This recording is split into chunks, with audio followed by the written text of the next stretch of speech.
Hello students, welcome back to our channel general studies with Anoop K Verma. हम लोग कर रहे हैं क्वेश्चन आस्क की सीरीज इन 2024 और ये हमारा एक्चुअली ये वो हिस्सा है जो क्वेश्चंस कई बार होते हैं। बहुत सारे मिक्स्ड क्वेश्चंस देखने को मिलते हैं जो किसी पर्टिकुलर सब्जेक्ट्स में सेट करना थोड़ा सा मुश्किल काम हो जाता है, तो उन सभी को मैंने मिसलेनियस पार्ट के अंदर डाले हैं। ठीक है, जिसके अंदर आपको आईआर के कुछ क्वेश्चंस देखेंगे। अब देखिए, इस पर्टिकुलर सेक्शन के अंदर आपको जो क्वेश्चंस देखने को मिलेंगे वो देखने को मिलेंगे आपके, जैसे आपके वो होते हैं आईआर के कुछ क्वेश्चंस देखने को मिलेंगे और कुछ इवेंट्स जैसे ग्लोबल इवेंट्स होते हैं। ग्लोबल इवेंट्स मीन्स जैसे सबमिट वगैरह है, वो क्वेश्चंस को मैंने यहाँ पर डाला है। और साथ में जो डेज के रिलेटेड क्वेश्चंस आते हैं वो क्वेश्चंस मैंने यहाँ पर इंक्लूड किए गए हैं। ठीक है, तो बढ़ते हैं अपने क्वेश्चंस की तरफ। जो हमारा पार्ट है मिसलेनियस, उसका फर्स्ट पार्ट या फर्स्ट चैप्टर कह लीजिए आप एक तरीके से। तो बढ़ते हैं फर्स्ट क्वेश्चन की तरफ। तो हमारा फर्स्ट क्वेश्चन है यहाँ पर प्लेसेस भी इंक्लूडेड हैं। जैसे आपका प्लेस दिया गया है एक, दैट इज खेतरी। ठीक है, खेतरी प्लेस जो है ये आपका ये बेसिकली खेतरी माइंस या सिंहभूम, जो खेतरी माइंस बेसिकली आपका राजस्थान के अंदर है और एक सिंहभूम है जो प्लेस है आपका झारखंड के अंदर। ठीक है, ये दोनों प्लेसेस जो है वो फेमस है बेसिकली किसके लिए, फॉर द कॉपर प्रोडक्शन के लिए। ठीक है, कॉपर प्रोडक्शन, सिंहभूम माइंस या और ये आपका खेतरी माइंस कॉपर प्रोडक्शन के लिए। रेणुकूट जो है, रेणुकूट एक एल्युमिनियम प्लांट है।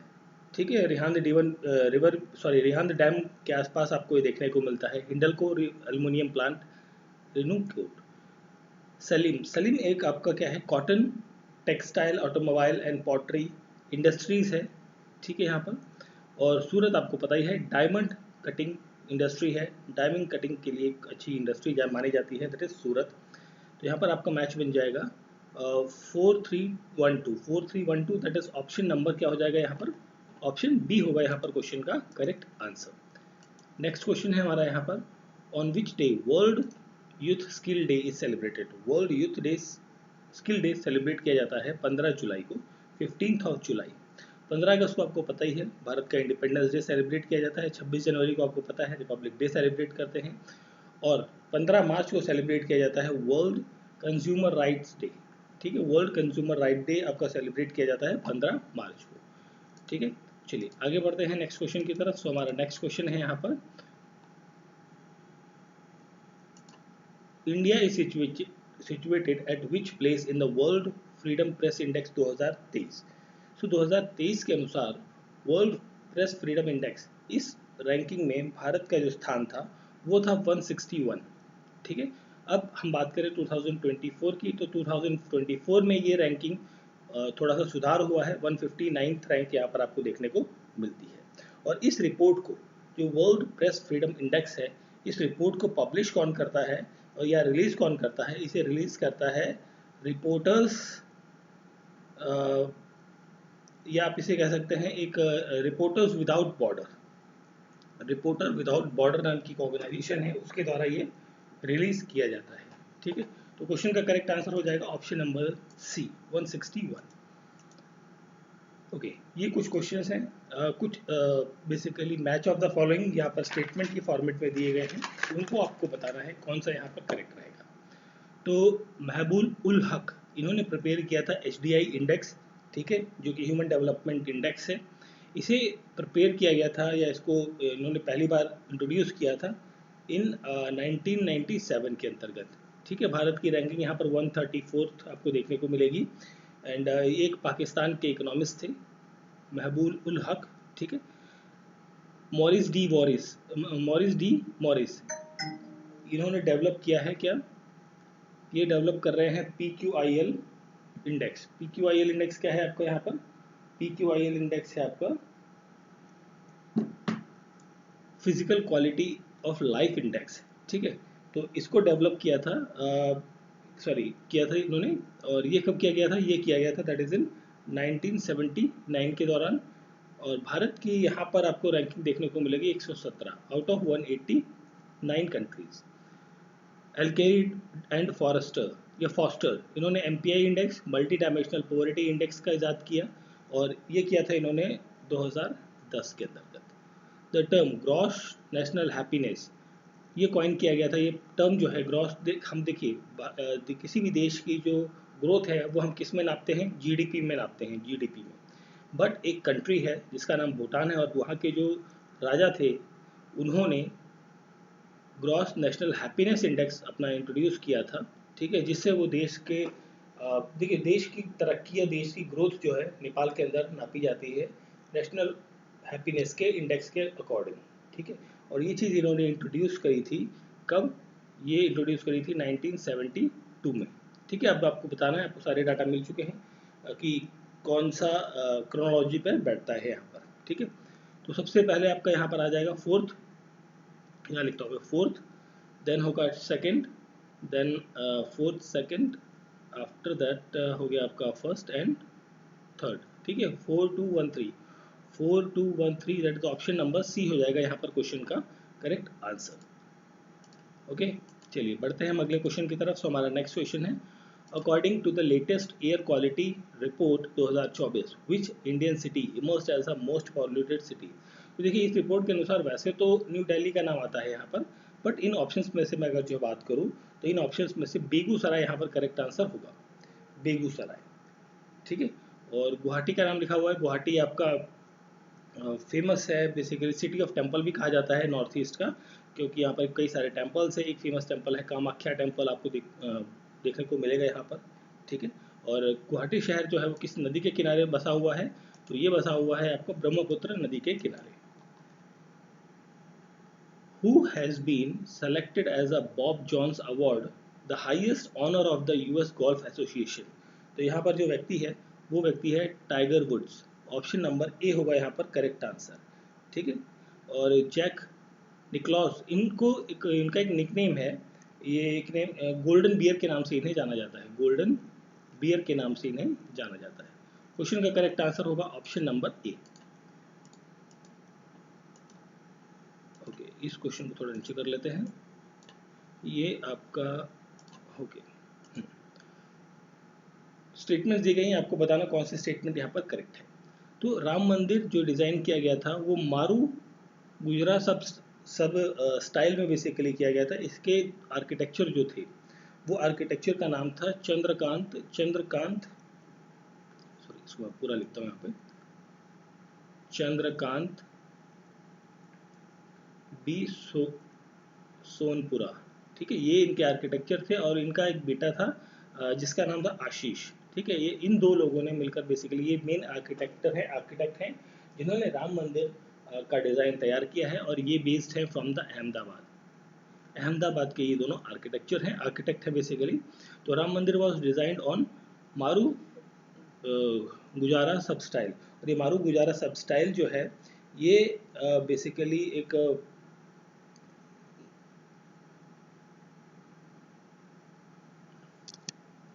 नागर स्टाइल का हिस्सा है, ठीक है। तो पहला स्टेटमेंट तो करेक्ट है, और राम मंदिर को डिज़ाइन करने वाले भाई संपूरा फैमिली है अहमदाबाद, जाहिर सी बात है वही हमने बात करी। तो दोनों स्टेटमेंट्स क्या है यहाँ पर क्वेश्चन की करेक्ट हैं। तो क्वेश्चन का करेक्ट आंसर क्या मिल जाएगा हमें, ऑप्शन नंबर ए यहाँ पर करेक्ट आंसर मिल जाएगा। अगला क्वेश्चन है हमारा, अरेंज करना है इन फॉलोइंग थिंग्स को, बेसिकली ये इंपॉर्टेंट डेट्स हैं। तो यहाँ पर हम बात करें कि जो नेशनल मैथमेटिक्स डे ये सेलिब्रेट होता है 22 दिसंबर को, और किसके सम्मान में ये दिवस मनाया जाता है, ये मनाया जाता है श्रीनिवास रामानुजन के जन्म दिवस के रूप में इसे मनाया जाता है। नेशनल साइंस डे आपको मनाया जाता है 28 फरवरी को, और इसके साथ जो व्यक्ति एसोसिएटेड है वो है doctor CV Raman. National youth day आपको पता है 12 जनवरी को मनाया जाता है, स्वामी विवेकानंद की बर्थ एनिवर्सरी यहाँ पर रहती है। नेशनल एनर्जी कंजर्वेशन डे ये सेलिब्रेट होता है 14 दिसंबर को, ठीक है। अब आपको इन सभी ऑप्शंस को क्रोनोलॉजी पे लगाना है। तो 3241, देखिए 3241 कहाँ बन रहा है, ऑप्शन नंबर सी में होगा यहाँ पर क्वेश्चन का correct answer, option number C, ठीक है। चलिए आगे बढ़ते हैं हम अगले क्वेश्चन की तरफ। सो हमारा नेक्स्ट क्वेश्चन यहाँ पर है, अरेंज करना है इन डिफरेंट इवेंट्स को इन क्रोनोलॉजिकल ऑर्डर जो कि G20 ग्लोबल समिट्स हैं 2024 के। तो सबसे पहले हम बात कर रहे हैं अगर जो WTO की, तो WTO का जो समिट है वो 2024 में मार्च में हुआ था, मार्च के टाइम पर हुआ था, मिनिस्ट्रियल कॉन्फ्रेंस थी। और कहाँ पर हुई थी ये? अबू धाबी में, अबू धाबी के अंदर ये कॉन्फ्रेंस देखने को मिलती है मार्च 2024 में। G7 का जो समिट है ये आपको रिसेंटली ही न्यूज़ में आपने देखा होगा इसके बारे में। ये इटली के अंदर हुआ है, इटली के अंदर, और जून के अंदर हुआ है, जून 2024 के अंदर ये आयोजित किया गया है, ठीक है। And UN convention on biological diversity, ये कन्वेंशन आपका हुआ है, होगा बेसिकली, नॉट हुआ है, ये होगा 21 अक्टूबर से 1 नवंबर के बीच में 2024 में। और कहाँ पर होगा? ये होगा कोलंबिया के अंदर, कोलंबिया के अंदर। G20 की मीटिंग अपने लास्ट ईयर भारत ने होस्ट करी थी इसको, और इस बार ये मीटिंग जो है G20 की रियो डी जेनेरियो समिट के नाम से इसे जाना जाएगा। और रियो डी जेनेरियो जो प्लेस है वहाँ पर होगा ये, और 18 और 19 नवंबर 2024 को ये आयोजित किया जाएगा, ठीक है। अब इसको हम जरा क्रोनोलॉजी पे देखते हैं। तो सबसे पहला यहाँ पर कौन सा हुआ है आपका? मार्च का हुआ है ना, वन, देन जून का, और फिर ये 1 2 3 4 सीधा आपका ऑप्शन बन जाएगा। ऑप्शन ए यहाँ पर क्या हो जाएगा? क्वेश्चन का करेक्ट आंसर होगा, ठीक है। चलिए आगे बढ़ते हैं हम अगले क्वेश्चन की तरफ। सो हमारा नेक्स्ट क्वेश्चन यहाँ पर है, इंटरनेशनल सोलर अलायंस के हेडक्वार्टर्स आपके कहाँ पर हैं? गुरुग्राम के अंदर सिचुएटेड है, बिल्कुल सही है। ये तो पहली स्टेटमेंट तो आपकी करेक्ट है। कोalition फॉर डिजास्टर रिजिलियंट इंफ्रास्ट्रक्चर, ये भी कहाँ पर आपको लोकेटेड है? नई दिल्ली में है। तो सेकंड स्टेटमेंट भी क्या है यहाँ पर? करेक्ट है। इंटरनेशनल सोलर अलायंस का जो कॉन्सेप्ट है वो यूएस की देन है? नहीं, ये पहली बार इस कॉन्सेप्ट को पहली बार देने वाले जो व्यक्ति थे, जिसका आइडिया जिसका था, वो था PM नरेंद्र मोदी, ठीक है, जो भारत के प्रधानमंत्री हैं, उन्होंने इसका आइडिया दिया था। और एक वेम्बले स्टेडियम है, ठीक है, वेम्बले स्टेडियम, जहाँ पर इन्होंने इस कॉन्सेप्ट को इंट्रोड्यूस किया था नवंबर 2015 के अंतर्गत, ठीक है। तो ये यूएसए का आइडिया नहीं है, पहली बात तो ये कट गया आपका। और इस यहाँ पर बात करेंगे, quad has brought together India and Russia. देखिए क्वाड की जब हम बात करते हैं तो क्वाड के अंदर जो कंट्री मेंबर्स हैं वो है आपकी India, Japan, Australia and that is USA, ठीक है। तो यहाँ पर रशिया का कोई रोल नहीं है, तो ये आपका गलत हो गया। तो आपकी करेक्ट पूछी गई है तो 1 और 2 है, दैट मीन्स ऑप्शन नंबर ए यहाँ पर क्या हो जाएगा? करेक्ट आंसर हो जाएगा, ठीक है। क्वेश्चन का correct answer option number A. Next question है यहाँ पर आपका, computer scientist Hari Balakrishnan was awarded the 2023 Marconi prize, ये आपका स्टेटमेंट करेक्ट है। ये कौन है? हरि बालाकृष्णन एक फुजिस्टू प्रोफेसर है MIT, जो MIT लंदन बेसिकली कहा जाता है टेक्निकल फील्ड में इंजीनियर्स के लिए एक होता है हेवन या एक ग्रेट प्लेस फॉर लर्निंग। तो MIT के अंदर department of electrical engineering and computer sciences के अंदर ये एक प्रोफेसर हैं, ठीक है, उनको ये अवार्ड मिला है। करेक्ट ऑप्शन है पहला। तो सेकंड है CISF racing day was revise in 2022, तो ये स्टेटमेंट आपकी गलत है, ठीक है। वाइडेस्ट गैप ऑफ वेस्टर्न घाट जो है वो पलक्कड़ में है, केरला के अंदर, ये करेक्ट है आपका थर्ड स्टेटमेंट, सेकंड गलत है। Fly ash is an wanted burn, नहीं ये अनवांटेड बर्न है, अनवांटेड बर्न रहेगा, ठीक है, in the coal thermal power plant of India. So यहाँ पर फोर्थ स्टेटमेंट रॉन्ग है। 1 और 3 is correct, so option number C होगा यहाँ पर क्वेश्चन का करेक्ट आंसर, ठीक है। चलिए नेक्स्ट बढ़ते हैं हम आगे अगले क्वेश्चन की तरफ। सो हमारा नेक्स्ट क्वेश्चन है यहाँ पर, ओके, ये आपके डिफरेंट पेलोड्स हैं और उनकी लॉन्चिंग डेट्स हैं, तो उसके हिसाब से आपको इन्हें मैच करना है। तो देखिए पेलोड है कार्टोसैट, तो कार्टोसैट जो है ये लॉन्च होता है 22 नवंबर को, नहीं 22 नहीं है, सॉरी 27 नवंबर 2019 को, 27 नवंबर 2019 को। आदित्य L1 ये आपका लॉन्च होता है 2 सितंबर 2023 को, और एक्सपोसैट ये आपका 1 जनवरी 2024, और रिसेट 2B ये 22 नवंबर 2019 को। तो यहाँ पर आपका ऑप्शन हो जाएगा option number A correct answer होगा यहाँ पर इस पर्टिकुलर क्वेश्चन का आंसर, ठीक है। चलिए आगे बढ़ते हैं, हम कुछ और क्वेश्चन देख लेते हैं। तो नेक्स्ट हमारा क्वेश्चन है, ये कुछ सबमिट्स हैं कहाँ पर होंगी उससे बात करी गई है। तो देखिए COP29 की मैं बात कर लेता हूँ पहले। तो ये बाकू के अंदर होगी। बाकू बाकू कहाँ पर है आपका? ये अजरबैजान में है, अजरबैजान के अंदर ये आपका सिचुएटेड है, और ये आपका 11-12 नवंबर को आयोजित की जाएंगी, ठीक है। और इसके बाद आसियान की बात करें तो आसियान जो है इसकी मीटिंग हुई है लाओस के अंदर होगी, ठीक है। ब्रिक्स समिट जो है वो कजान, ये कजान, सॉरी ब्रिक्स कजान में है। कजान कहाँ पर है? ये रशिया के अंदर है, रशिया के अंदर है। ये आपका 22 और 24 अक्टूबर के बीच में ये आयोजित की जाएगी समिट, ब्रिक्स समिट। नेटो की समिट जो है वो वाशिंगटन डीसी के अंदर होगी, ये हो चुकी है already 9 to 11, I think 9 to 11 जुलाई, ठीक है, इस टाइम पर ये कंडक्ट हो चुकी है। तो यहाँ पर आपका मैच जो बनेगा वो बनेगा 4123, 4123, that is option number D हो जाएगा यहाँ पर क्वेश्चन का करेक्ट आंसर, ठीक है। चलिए आगे बढ़ते हैं नेक्स्ट क्वेश्चन की तरफ। सो नेक्स्ट क्वेश्चन है आपका यहाँ पर, कंसिडर द फॉलोइंग स्टेटमेंट, आपको 3 स्टेटमेंट्स दी गई हैं, आपको बताना है। तो देखिए 2011 के अनुसार India had 17.64% of decadal growth of population. तो पहला स्टेटमेंट तो यहाँ पर क्या है? करेक्ट है, ठीक है। और साथ में अगर मैं बात करूँ यहाँ पर कभी कभी पूछ लेता है, बट अब नहीं पूछा जाता, but sometimes may be asked कि लिटरेसी रेट कितना था? वो था 74.04% था, ठीक है। 2011 का सेंसस जो था वो भारत का 15 सेंसस था, ये भी स्टेटमेंट आपकी क्या है? बिल्कुल करेक्ट है। इंडिया के अंदर सेंसस जो है वो कंडक्ट किए जा रहे हैं 1872 से, ये भी करेक्ट है आपका। और इस टाइम पर जब पहली बार हुआ था तो यहाँ पर जो वॉइस रॉय था उसका नाम था लॉर्ड मायो, ठीक है। ये नाम भी कभी कभी पूछा जाता है कि भाई जब भारत का पहला सेंसस हुआ तो उस टाइम पर जो ब्रिटिश गवर्नर जनरल या वॉइस रॉय कौन था? तो आपको ध्यान रखना है लॉर्ड मायो।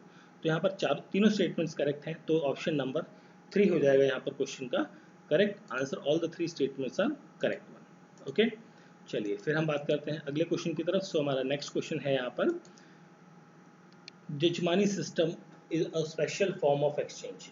देखिए जजमानी सिस्टम जो है ये एक तरीके का, आप इसे बार्टर्ड सिस्टम भी कहते हैं, बार्टर्ड सिस्टम, ठीक है। अब बार्टर्ड सिस्टम में क्या होता था कि जैसे कोई व्यक्ति, मान लीजिए कोई फार्मर है, वो राइस की कल्टीवेशन कर रहा है, खेती कर रहा है, और कोई फार्मर आपका वेजिटेबल्स की खेती कर रहा है, तो राइस वाला वेजिटेबल को अपनी राइस दे देगा और वेजिटेबल वाला राइस वाले को अपनी वेजिटेबल्स दे देगा। यहाँ पर थिंग्स का क्या हो रहा था? एक्सचेंज हो रहा था। बट इन टर्म्स ऑफ अगर मैं बात करूँ इकोनॉमी की, इन टर्म्स ऑफ इकोनॉमी, ठीक है भाई, इकोनॉमी के टर्म्स में जब हम चीज़ों का एक्सचेंज करते हैं एक तरीके से, तो वो कहलाता है जजमानी सिस्टम। तो यहाँ पर क्वेश्चन का करेक्ट आंसर होगा ऑप्शन नंबर 1, ठीक है। ये और बेसिकली इस तरीके से आप कह सकते हैं कि डिफरेंट कास्ट जो थी वो एक्सचेंज करती थी गुड्स और सर्विसेज को आपस में, ठीक है। तो यहाँ पर ऑप्शन नंबर 1 हो जाएगा यहाँ पर क्वेश्चन का correct answer, question number 30, sorry ये particular question not 32। The concept of the little tradition and the great tradition are formulated by. तो लिटिल ट्रेडिशन और ग्रेट ट्रेडिशन का कॉन्सेप्ट जो है ये दिया गया है किसके द्वारा? ये दिया गया है रॉबर्ट रेडफील्ड के द्वारा, ठीक है, रॉबर्ट रेडफील्ड के द्वारा, ठीक। अब रॉबर्ट रेडफील्ड ने ये कॉन्सेप्ट दिया, बट इस कॉन्सेप्ट को मिल्टन सिंगर ने अप्लाई किया। और ये कौन थे मिल्टन सिंगर? मिल्टन सिंगर थे ये एक बेसिकली मैं बात करूँ अमेरिकन एंथ्रोपोलॉजिस्ट, ठीक है। इन्होंने इस कॉन्सेप्ट को अप्लाई किया और फोकस किया, इसके बीच में रिलेशनशिप एक इस्टेब्लिश हो रहा है इस सिटी के बीच में, सिटी एंड द विलेजेस। कहाँ पर? इंडिया के अंदर जो सिटीज़ एंड विलेजेस हैं उन दोनों के बीच में क्या रिलेशन इस्टेब्लिश हो रहा है उसको फोकस किया, ठीक है। और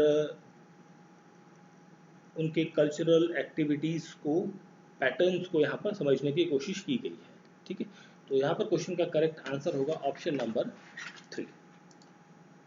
अगला क्वेश्चन है हमारा यहाँ पर, ओके इसको थोड़ा नीचे करते हैं पहले तो, okay. Consider the following properties included in the world historical list.